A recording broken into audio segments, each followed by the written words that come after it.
nous du malin, car c'est à toi qu'appartiennent dans tous les siècles le règne, la puissance et la gloire. Amen, amen, amen. Je vais encore relire le verset à 9. Voici donc comment vous devez prier. Notre Père qui est dans le ciel, que ton nom soit sanctifié. Verset 10. Que ton règne vienne, que ta volonté soit faite sur la terre comme au ciel. Prions le Seigneur. Papa, en ce moment, nous voulons partager ta parole. Nous demandons que tu puisses nous faire grâce, Seigneur, à comprendre ta parole et fortifie ma vie. Fortifie la vie de mon frère, fortifie la vie de ma soeur. À toi la gloire, au nom puissant de Jésus. Amen. Si tu es avec moi, dis Amen. Gloire à Dieu, gloire à Dieu. Ici, nous sommes en train de voir, un jour, les disciples posaient la question à Jésus. Ils ont dit à Jésus, Jésus, nous voulons que tu puisses nous enseigner comment prier. Ailleurs, je crois que c'est Luc, que Luc a ajouté un autre élément. Ils ont dit à Jésus, enseigne-nous comment prier, de la même façon que Jean a enseigné à ses disciples. Bien-aimés, je sais que dans des périodes pareilles, même les athées prient. Tout le monde prie. Et les enfants de Dieu sont appelés à prier. Puisque nous connaissons ce que la prière fait. La prière, d'abord, ça t'amène à entrer en contact avec ton Père. Deux, ça permet réellement à Dieu d'agir dans ta vie, dans la vie de ta famille, ton foyer, dans la vie d'une nation. Donc, on connaît la valeur de la prière. Et même dans ces circonstances, mes frères et mes sœurs, tout peut être fermé, mais la prière est toujours ouverte. Alléluia. Et alors ici, nous sommes en train de voir, les disciples ont dit à Jésus, Jésus, enseigne-nous comment prier. Chose vraiment importante, les disciples n'ont pas dit à Jésus, c'est quoi la prière? Il n'a pas dit à Jésus, Seigneur, explique-nous un peu la prière, c'est quoi? Mais ils ont dit, Jésus, enseigne-nous comment prier. Ce qui veut dire que ces disciples connaissaient le quoi, mais ne savaient pas le comment. Alléluia. Ils connaissaient c'est quoi la prière, mais ils voulaient savoir comment prier. Mes frères et mes sœurs, je prie que dans ces moments que Dieu nous amène, ne pas seulement connaître la prière, mais connaître aussi comment prier. Et lorsque vous lisez les Écritures, vous allez voir qu'il y a certains passages bibliques qui nous amènent à comprendre comment prier. D'abord, la Bible nous amène à comprendre qu'il faut prier avec la foi. Il faut prier avec la foi. Souvent, j'ai dit aux Africains, on peut prier aujourd'hui à 11h du matin et on prie pour l'Afrique. Et à 11h05, on dit l'Afrique ne va jamais changer. Mais ces mêmes personnes viennent à peine de prier pour l'Afrique. Donc ça veut dire qu'ils ont prié, mais ils n'ont pas prié avec la foi. Mais la Bible dit, lorsque vous priez, il faut avoir la foi. Comment prier aussi? C'est prier sans doute. Lorsque tu pries, ne permets pas qu'il y ait des doutes dans ton cœur, dans ta vie. Mais tu pries avec foi, tu pries avec conviction. Tu pries parce que tu sais que ton Père t'a écouté. Comment prier? C'est aussi prier avec persévérance. La Bible nous fait voir dans quelques paraboles bibliques que certaines personnes, lorsqu'elles priaient, elles priaient avec persévérance. Comment prier? C'est aussi prier surtout sur la parole de Dieu. C'est vraiment important de prier sur la parole. Pourquoi? Parce que la Bible dit que Dieu veille sur sa parole pour l'accomplir. Alléluia, alléluia. Dieu veille sur sa parole pour l'accomplir. Alors ils ont dit à Jésus, Jésus, oui, nous savons c'est quoi la prière, mais enseigne-nous comment prier. Bien-aimés, que Dieu nous enseigne nous tous comment prier, comment dépendre de lui, comment croire en lui, surtout dans ces moments où le monde vit dans l'inquiétude. Alors, Jésus a commencé à les enseigner. Il dit, ça c'est une bonne question, vous m'avez demandé. Il a commencé à les enseigner à prier. Il dit, lorsque vous priez, dites, notre Père qui est dans le ciel, que ton nom soit sanctifié, que ton règne vienne et que ta volonté soit faite sur la terre comme au ciel. Je vais me baser aujourd'hui sur ce que Jésus a dit. Dit que lorsque vous priez, dites que ton règne vienne. Alléluia, alléluia. Jésus enseigne-nous à prier. Lorsque vous priez, dites notre Père qui est dans le ciel, que ton nom soit sanctifié, que ton règne vienne et que ta volonté soit faite sur la terre comme elle est faite aux cieux. Bien aimé, c'est vraiment important de comprendre cela, puisque ceux qui ont demandé, c'est sûr qu'ils avaient des problèmes. Ceux qui ont demandé, c'est sûr qu'ils avaient d'autres préoccupations. Mais la façon dont Jésus-Christ a élaboré les sujets sur quoi prier, il dit d'abord, nous devons d'abord louer Dieu, nous devons glorifier Dieu, nous devons reconnaître qu'il est Dieu, qu'il est grand, qu'il est puissant. Et après cela, que nos prières se dirigent d'abord sur ce qui est céleste, sur ce qui est spirituel. C'est ça, il dit, lorsque vous priez, dites, notre Père qui est dans les cieux, que ton règne vienne. Mais lorsqu'il dit que ton règne vienne, je vais me baser un peu sur ce passage. Qu'est-ce que nous pouvons réellement apprendre de cela? D'abord, on doit voir, lorsque Jésus a dit que ton règne vienne, Jésus connaissait la réalité du royaume. Alléluia, alléluia. Jésus connaissait la réalité du royaume. En passant, il y a peu de gens avant Jésus-Christ qui ont parlé du royaume des cieux. Je sais, avant Jésus, c'était Jean le Baptiste. Répentez-vous car le royaume des cieux est proche. Répentez-vous, le royaume des cieux est proche. Lorsque Jésus est venu, il a commencé à parler du royaume. Mais avant Jésus, avant Jean, il y a peu qui parlaient réellement du royaume de Dieu. Bien aimé, je réfléchissais un peu à cela. S'il y avait une chose commune entre Jésus et Jean le Baptiste, d'abord Jean était celui que Dieu a envoyé pour préparer le chemin de Jésus. Alléluia, pour préparer son chemin. Et Jean commençait à parler réellement de choses qui touchaient le royaume des cieux. Puisque quelque part, il savait que le roi des rois allait venir. Alléluia. Et lorsque Jésus est venu, puisqu'il est venu du royaume, il a commencé à parler du royaume. Mes frères et mes sœurs, si vous faites partie du royaume des cieux, que parler du royaume d'être dans vos cœurs, dans vos vies, bien-aimés. Et je suis sûr que Dieu va se glorifier. Et alors, Jésus a dit que ton royaume vienne. Ce qui veut dire que Jésus connaissait la réalité de ce royaume. Bien-aimés, le royaume de Dieu n'est pas une pensée imaginaire. Ce n'est pas que nous sommes en train de penser à quelque chose qui n'existe pas. Ce n'est pas un mirage. Ce n'est pas une pensée qui vient de là. Non, mais le fait que Jésus, dans la prière, a dit, lorsque vous priez, dites que ton royaume vienne. Jésus connaissait la réalité de ce royaume. Vraiment, je désire que ce matin, que tu puisses comprendre que le royaume des cieux est réel. Alléluia. Le royaume des cieux est réel. Le royaume des cieux est réel.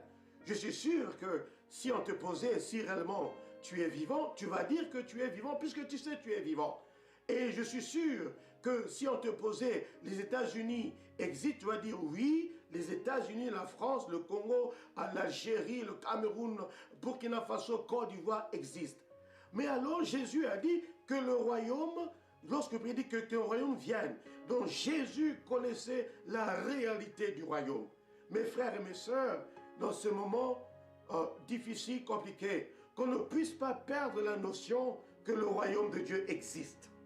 Le royaume de Dieu existe. Alors il dit, lorsque vous priez, dites que ton royaume vienne, parce que ce royaume existe, bien-aimé.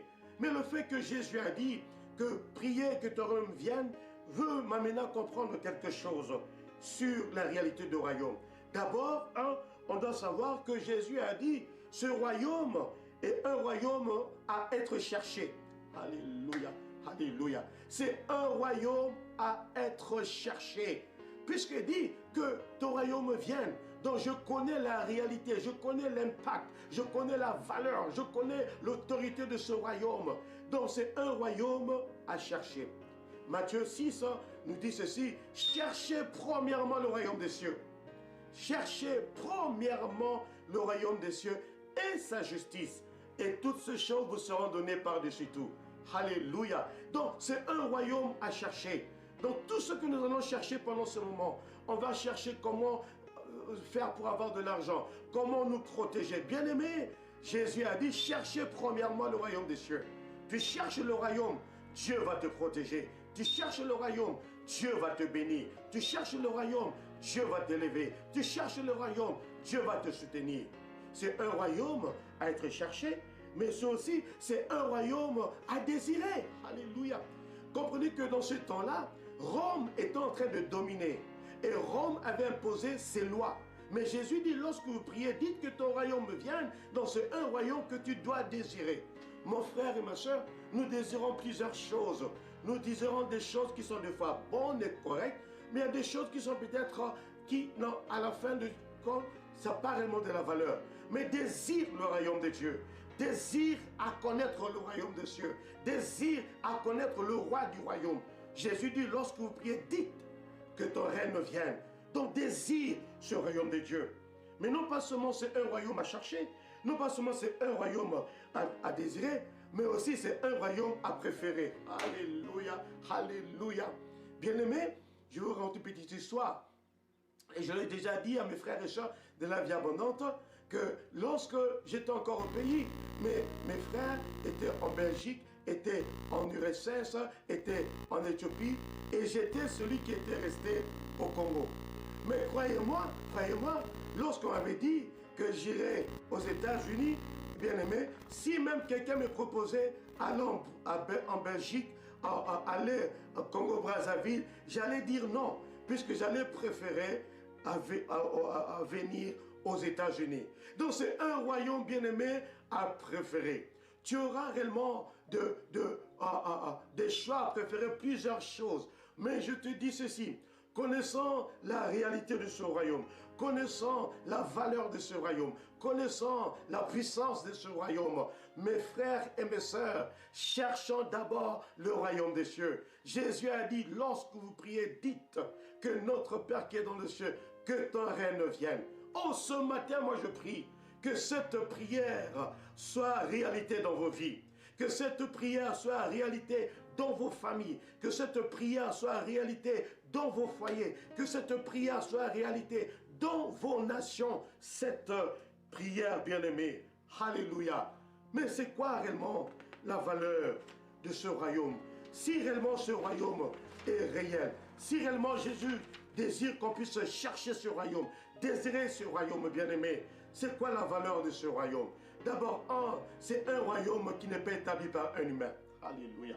C'est un royaume qui n'est pas établi par un humain. Non, mais c'est Dieu qui est le roi dans ce royaume. C'est Dieu qui est le créateur. C'est Dieu qui règne. C'est pour cela qu'il dit, lorsque vous priez, dites, notre Père qui est dans le ciel, que ton règne vienne. Oh, mes frères et mes sœurs, c'est un royaume que personne ne peut réellement expliquer.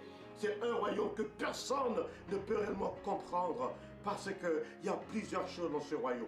D'abord, la première des choses, dans cette prière, que ton royaume vienne, ça nous fait voir réellement la réalité de ce royaume. Mais comprenez ceci, bien-aimé. Jésus était réellement beaucoup touché par ce royaume. Et dans n'importe quelle circonstance, Jésus utilisait les circonstances pour parler de ce royaume. Allez-y avec moi, s'il vous plaît, dans Matthieu chapitre 4, le verset 12 et le verset 17. Verset 12, verset 17. Matthieu 4, 12 et 17. En passant, si c'est votre première fois de nous voir sur Facebook, donc nous vous souhaitons tous vraiment la bienvenue là où vous êtes. Nous avons certaines personnes qui sont vraiment de loin. Nous vous saluons au nom puissant de Jésus. Allez-y avec moi dans Matthieu 4, le verset 12. La Bible dit ceci. Jésus, ayant appris que Jean avait été livré, se retira dans la Galilée. Matthieu 4, 12. Ici, on nous fait voir que Jean, on connaît qu'il était réellement mis en prison. Et un jour, le roi Hérode, sa fille avait bien dansé, et le roi Hérode demanda à sa fille, dis-moi ce que tu veux, je vais tout te donner. Et sa fille est allée chez sa maman, la maman a dit, demande la tête de Jean.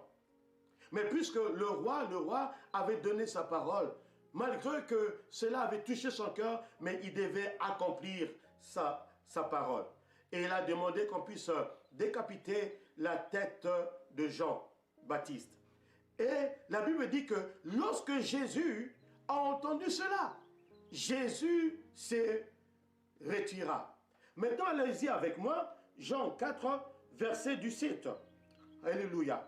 Jean 4, 17, qu'est-ce qu'il dit? La Bible dit, dès ce moment, Jésus commença à prêcher et à dire, répentez-vous, car le royaume des cieux est proche. Wow! Lorsque Jésus a entendu que Jean a été décapité, que Jean a été tué, la Bible dit, Jésus s'est retiré et il allait de ville en ville et il commençait à parler, répentez-vous, car le royaume des cieux est proche. Répentez-vous, car le royaume des cieux est proche. Répentez-vous, car le royaume des cieux est proche. Ça, c'était le message que Jésus commença à prêcher. Mes frères et mes sœurs, on peut avoir tout. On peut tout dire, bien-aimés. Mais suivant l'exemple de Jésus, Jésus connaissant la réalité du royaume, Jésus connaissant l'impact du royaume, lorsque Jean était décapité, Jésus a dit, la Bible dit, il commençait à prêcher. Oh, répentez-vous, le royaume des cieux est proche. Bien-aimés, en tant que pasteur, je ne vais pas vous mentir, nous sommes dans une période où, des fois, les pasteurs se cherchent quoi dire à ce peuple. Le peuple est tourmenté, le peuple est dans l'inquiétude, le peuple a des problèmes. Quoi dire au peuple, bien-aimés? Je sais que plusieurs personnes passent dans ce moment. Quoi dire au peuple? Ils ont perdu le travail. Ils ont peur de cette maladie. Quoi dire au peuple? Mais Jésus, lorsqu'il a entendu que Jean-Baptiste était décapité, Jésus n'avait pas changé son message. Il a continué à parler du royaume. Donc, bien-aimés, fortifions-nous les uns les autres, mais parlons du royaume. Prions les uns les autres, mais prions pour le royaume. Aidons-nous les uns les autres, mais parlons du royaume des cieux, bien-aimés, puisque nous connaissons la réalité de ce royaume. Alors Jésus, la Bible dit, il commençait à parler réellement du royaume. Mais chose vraiment intéressante, lorsque Jésus a commencé à parler du royaume, Jésus a dit, voici la clé. Si tu veux participer dans ce royaume, si tu veux entrer dans ce royaume, si tu veux te jouir de tout ce que ce royaume me donne, la vie, la prospérité, la protection, le soutien éternel, la bonté de Dieu, si tu veux participer dans cela, voici la clé. Répentez-vous.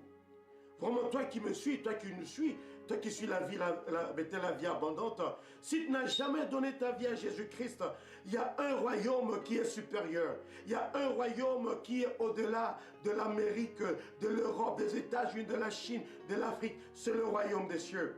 Mais la clé pour entrer dans ce royaume, c'est connaître Jésus-Christ.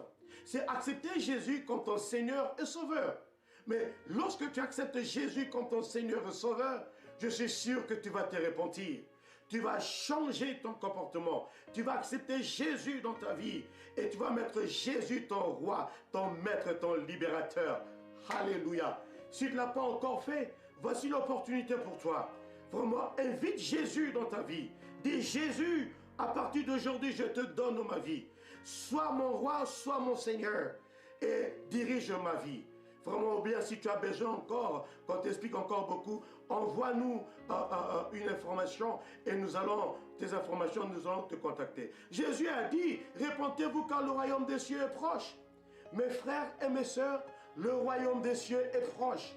La réalité de ce royaume est là et le royaume des cieux est proche, mes frères et mes sœurs. Mais Jésus a commencé à dire, oh, répentez-vous, le royaume des cieux est là, le royaume des cieux est proche. Car la réalité est là.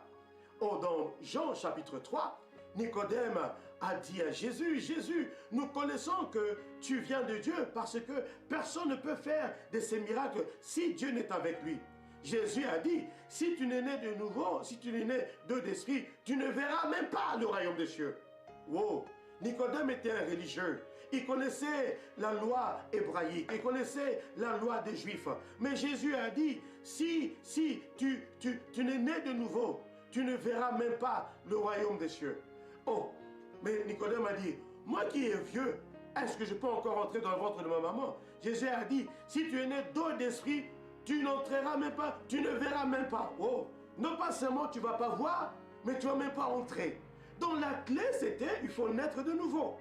Je n'ai pas dit la clé c'est de trouver une église, mais c'est de naître de nouveau. Accepter Jésus comme ton Seigneur et Sauveur. Et à partir de cela, tu vas entrer dans ce royaume. Alléluia, alléluia.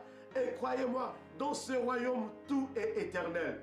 La santé éternelle, la protection éternelle, la sainteté éternelle, la provision éternelle. Dans ce royaume, tout est éternel. Si tu le crois, dis Amen avec moi. Dis Amen, Amen, Amen. Alléluia. Vous qui suivez sur Facebook, vous pouvez seulement écrire Amen, Amen, Amen. Alléluia. Que Dieu vous garde. Donc non pas seulement, il y a la réalité de ce royaume. Il y a aussi l'efficacité de ce royaume. Alléluia. Là, vraiment, je veux que tout le monde puisse aller avec moi dans Daniel chapitre 2. Allez-y avec moi dans Daniel chapitre 2. On va voir comment est-ce que efficace est ce royaume de Dieu. Daniel chapitre 2. D'abord, je veux vous raconter l'histoire. Nabuchodonosor avait eu réellement un songe. Et dans le songe, il avait vu réellement, il y avait une statue. Les statues étaient divisées en 4. Il y avait 4 parties. 4 parties faites de 4 matériels. Mais le roi ne comprenait pas réellement qu'est-ce que cela voulait dire. Alors le roi a invité ses mages, ses magiciens. Il leur a dit, écoutez, j'ai eu un songe. Alors, j'aimerais que vous puissiez vraiment me raconter le songe et donnez-moi l'explication. Les mages ont dit, bon maître, donne-nous le songe, on va t'expliquer. Il dit non, c'est à vous de trouver le songe et à vous de m'expliquer. Bien aimé, ces mages étaient confus, ils ne savaient plus quoi faire. Alors, le roi avait dit, si vous ne parvenez pas, vous allez mourir. Mais gloire à Dieu, dans ces temps-là, il y avait Shadrach, Meshach, Abednego. Oh Jésus, Jésus. Bien-aimé, tu es là où tu es, ce n'est pas par hasard. Ce n'est pas par hasard, tu es là où tu es. Ça, comprenez ceci, Shadrach, Meshach, Abednego étaient des étrangers. Mais ils avaient un Dieu qui est Dieu éternel. Alléluia. Ils avaient un Dieu qui est un Dieu puissant. Alors quelqu'un a dit au roi, non, il y a 4 personnes ici, ils ont un autre Dieu. Ils sont allés vers Shadrach, Meshach, Abednego. Alors Daniel a dit, ok, donnez-nous le temps de prier. Ils ont prié l'Éternel, bien-aimé. Oh, le Dieu d'Israël a donné le songe à Daniel. Non pas seulement le songe, mais il a aussi donné l'explication du songe. Alléluia. Alors lorsque Daniel est retourné chez le roi, Daniel a commencé à parler au roi. Bien-aimé, lisez avec moi dans Daniel chapitre 2. Je vais lire à partir du verset 36. Là, Daniel est en train de dire, alors le fer, l'argile, les reins, l'argent, l'or furent brisés ensemble et devinrent comme la balle qui s'échappe du nerf en été. Le vent les emporta et nulle face n'en fut retrouvé. Mais la pierre qui avait frappé la statue devint une montagne et remplit toute la terre. Donc là, Daniel est en train d'expliquer qu'il y avait plusieurs réellement parties dans cette statue. Il y avait l'argile, il y avait le fer, il y avait les reins, il y avait l'argent et il y avait l'or. Mais le roi avait vu dans ces statues qu'il y avait une pierre qui s'était détachée de la montagne. Alléluia. Il y avait une pierre qui s'était détachée. Et la pierre qui s'était détachée, en frappant réellement la statue, toutes ces parties tombèrent. Maintenant, Daniel est en train d'expliquer. Verset 36, il dit ceci. Voilà le songe, nous en donnerons l'explication. Oh, roi, tu es le roi des rois, car Dieu des cieux t'a donné l'empire, la puissance et la force et la gloire. Verset 38. Il a remis entre ta main en quelques lieux qu'ils habitent les enfants des hommes, les bêtes des champs et les oiseaux du ciel. Et il t'a fait dominer sur eux tous. C'est toi qui es la tête d'or. Là, il dit au roi, c'est toi qui es la tête d'or. Tu es un royaume. Verset 39. Après ce royaume, il se lèvera un autre royaume, moindre que les tiens, puis un troisième royaume qui sera d'airain et qui dominera sur toute la terre. Il est en train d'expliquer réellement les différents royaumes. Verset 40. Il aura un quatrième royaume, fort comme du fer. De même que le fer brise et rend tout, il brisera et rompra tout, comme le fer qui met tout en pièces. Il dit après cela, il y aura un autre royaume qui sera fort, bien-aimé. Aujourd'hui, peu de gens sont en train de parler réellement à des nations fortes. Tout le monde est inquiet. Les États-Unis inquiets, la Russie inquiète, l'Europe inquiète, tout le monde est inquiet. Les rois même de ce roi sont gardés quelque part. Ils ont peur. Avant de leur voir, il faut d'abord qu'on puisse voir ta température. Les rois, les présidents, on ne parle même pas réellement de qui est fort aujourd'hui. Les grandes nations, bien-aimées, on ne parle même plus d'eux. Mais hier, on parlait des grandes nations. Mais je te dis ceci, il y a une grande nation, il y a un grand royaume. Si tu es là, dis Amen avec moi. Alors il dit ceci, verset 41. Et quand tu as vu les pieds, les orteils en partie d'argile de potier et en partie de fer de ce royaume sera divisé. Mais il y aura en lui quelque chose de la force du fer, parce que tu as vu le fer, mais avec l'argile. Je vais vite aller, verset 44. Dans le temps de ce roi, le Dieu des cieux, alléluia, le Dieu des cieux, alléluia Jésus, suscitera un royaume qui ne sera jamais détruit. Alléluia, alléluia. Un royaume qui ne sera jamais détruit. Un royaume qui ne passera point sous la domination d'un autre peuple. Ce royaume brisera, anéantira tous ces royaumes-là et lui-même subsistera éternellement. Oh mes frères et mes sœurs. Oh alléluia. Il dit au roi, tu as vu qu'il y aura différents royaumes. Mais je te dis qu'il y aura une pierre qui va venir, qui ne sera pas aidée par quelqu'un. Oh bien-aimé, et cette pierre va détruire tous ces royaumes. Il dit ceci, le Dieu des cieux suscitera un royaume qui ne sera jamais détruit. Le royaume des cieux est efficace. Le royaume des cieux ne sera jamais détruit. Le royaume des cieux ne sera jamais divisé. Il dit, ce royaume sera jamais détruit, qui ne passera point. Oh bien-aimé, le royaume de Dieu ne passera point. C'est un royaume qui sera toujours là, parce que son roi vit d'éternité en éternité. Ce royaume est efficace. Il dit ce royaume qui ne passera point sous la domination de notre peuple. Bien-aimé, le royaume de Jésus ne pourra pas être pris en otage par notre peuple. Ce qui veut dire, le principe de ce royaume restera pour l'éternité. Les bénéfices de ce royaume restera pour l'éternité. Les avantages de ce royaume restera pour l'éternité. Il continue en disant ceci. Ce royaume brisera et anéantira tous ces royaumes et lui-même subsistera éternellement. C'est pour te dire que ce royaume de Jésus est efficace. Lorsque ça vient, ça détruit tous les autres royaumes. Royaume de la peur, le royaume de Jésus détruit ce royaume. Royaume de la crainte, le royaume de Jésus détruit ce royaume. Royaume de l'inquiétude, le royaume de Jésus détruit ce royaume. Royaume de division, le royaume de Jésus détruit ce royaume. Quel que soit le royaume qui existe, il dit ceci, que le royaume qui viendra, qui sera suscité par Dieu, ce royaume va tout détruire. Oh mes frères et mes sœurs, vous qui m'écoutez, vous qui me voyez, le royaume de Dieu est efficace, le royaume de Dieu est puissant, le royaume de Dieu est éternel, le royaume de Dieu ne sera jamais détruit. Mais attendez, il dit ceci,